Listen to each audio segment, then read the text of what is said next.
Sales management interview, तो सवाल आसान नहीं होंगे। मसलन अगर आपसे पूछ लिया जाए कि आप फर्स्ट 90 डेज के अंदर क्या करेंगे, या ऐसे मेडिकल रिप्रेजेंटेटिव जो कि नॉन प्रोडक्टिव हैं उनको आप प्रोडक्टिव किस तरीके से करेंगे, या आपसे पूछ लिया जाए आपका मैनेजमेंट स्टाइल क्या है। गाइस, अगर आपसे पूछ लिया जाए कि फर्स्ट 90 डेज के अंदर आप क्या करेंगे, तो आपको बहुत प्रैक्टिकल होना चाहिए। आपके पहले 30 डेज जो है मैं अपनी टीम को अंडरस्टैंड करूंगा, सेल्स के प्रोसेस को अंडरस्टैंड करूंगा, अपनी टीम के मसाइल को अंडरस्टैंड करूंगा, प्रोडक्ट और मार्केट को अंडरस्टैंड करूंगा। नेक्स्ट 30 डेज के अंदर मैं की परफॉर्मेंस इंडिकेटर को एनालाइज करूंगा, क्लाइंट से मिलूंगा और एनालाइज करूंगा कि सेल्स पिच किस तरीके से पुट की जा रही है कस्टमर के ऊपर। लास्ट 30 डेज के अंदर मैं टीम के लिए मोटिवेशनल प्लान बनाऊंगा और ऐसे प्लान बनाऊंगा जिससे कि इमीडिएटली प्रोडक्टिविटी आ सके। Question number 2, how to handle the low performers medical representative in a team. आप बताएं कि मैं अपनी टीम के अंदर सिचुएशन को एनालाइज करूंगा कि कौन से ऐसे रीजन है जिसकी वजह से ये टीम मेंबर्स परफॉर्म नहीं कर पा रहे।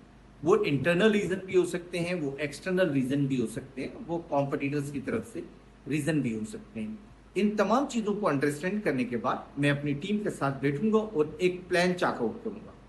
उस प्लान के ऊपर मैं अपनी टीम की ट्रेनिंग और कोचिंग करूंगा ताकि वो उसको बेहतर तरीके से एग्जीक्यूट कर सकें, और मैं अपनी टीम की परफॉर्मेंस को एनालाइज करूंगा ताकि ड्यू टाइम के अंदर हम टारगेट अचीव कर सकते हैं या नहीं कर सकते। इन केस के अगर फिर भी जो है टीम की अचीवमेंट नहीं आती या उन लड़कों की अचीवमेंट नहीं आती, तो फिर मैं उनसे सीरियस टॉक करूंगा, but that serious talk will be respectable and within the company policy limit to achieve their target.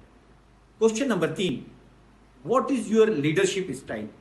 So you have to say मेरा जो लीडरशिप स्टाइल है वो coaching and goal driven style है।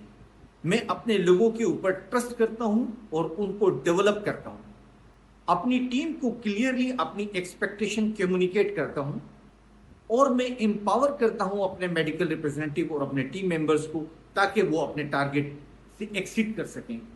मेरे पास 2 किस्म की team members हैं, एक वो लोग जो नए हैं, एक वो लोग जो पुराने हैं। जो पुराने हैं वो वर्किंग लिबर्टी ज्यादा चाहते हैं, उनको मैं वर्किंग लिबर्टी प्रोवाइड करता हूं।